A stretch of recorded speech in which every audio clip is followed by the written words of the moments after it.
Hello all. I'm not sure if you've noticed, but in quite a few of my videos I've been rather dismissive of the idea that nursery rhymes, far from being sweet little ditties sung in the schoolyard, in reality have sinister and dark meanings, or are used as a way of sharing secret messages about the king or queen during times of political or religious upheaval. There are lots of examples of this type of secret, dark history stuff. Ring-a-Ring-a-Rosies is apparently about the Black Death. Three Blind Mice was really about 3 Protestant martyrs burnt at the stake. And Jack and Jill is really about Louis XVI and Marie Antoinette. As you may have seen, none of these theories are actually true, and if you'd like to know more, then why not subscribe? But I thought perhaps I'd been a bit quick to dismiss these tales, not least because YouTube seems to like stories about death and murder. The first thing to say is that torture or religious persecution certainly did happen. There really were religious martyrs who were burnt at the stake. The plague did kill millions of people across the continent of Europe, and people most certainly did recite poems and songs about these events. There were even contemporary poems and satires about some of the events later recited in nursery rhymes. As we've discovered in the video about Little Jack Horner, he was condemned along with others who were profiting from the dissolution of the monasteries.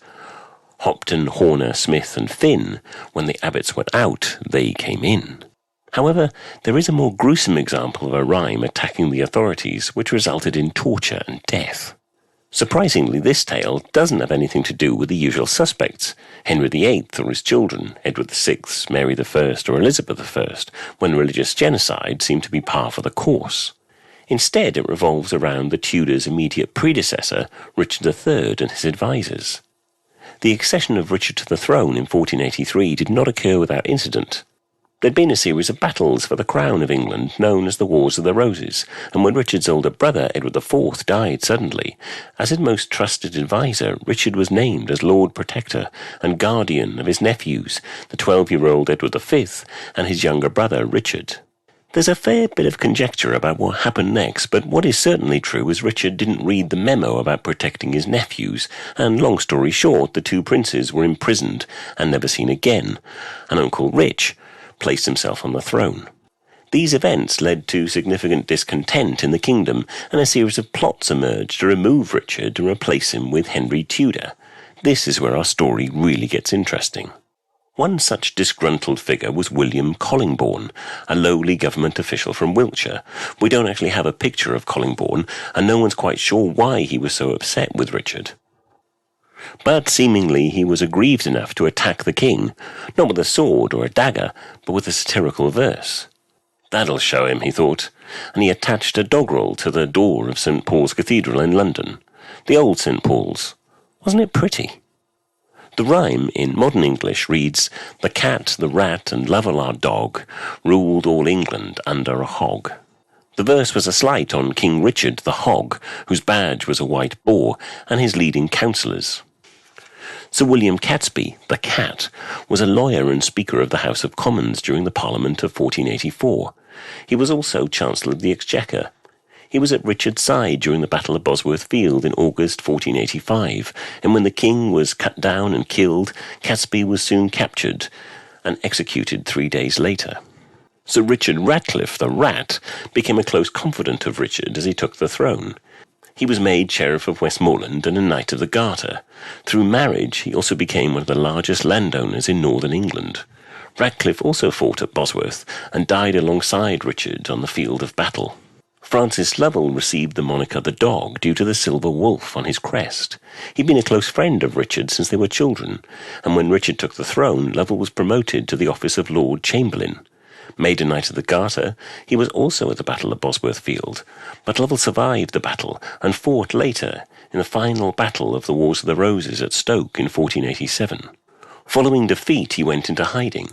No one knows for sure where he went, but over 200 years later, in 1708, workmen at Minster Lovell Hall in Oxfordshire broke into a secret underground chamber and discovered the skeleton of a man seated at a table with his hand resting on some papers. Perhaps Lovell had been unable to open the door to his hiding place and starved to death while attempting to record his fate. Returning to the story of William Collingbourne, he had a reputation of writing libellous rhymes and ballads. The Cat, the Rat, and the Dog and the Hog poem was not the first time he'd made his opinions of the new king and his council known in verse. Whatever people think of Richard, and let's be generous and say opinions vary, he didn't seem to have a very good sense of humour. Collingborne was charged with rhyme in derision of the king and his council, and his punishment was to be in fearful example of others, as Richard decreed.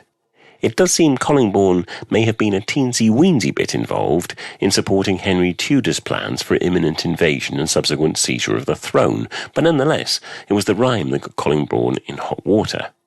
Convicted of high treason, he was dragged on a wooden panel to Tower Hill, where he was hanged, then cut down while still alive, to be quickly castrated and disembowelled while still conscious.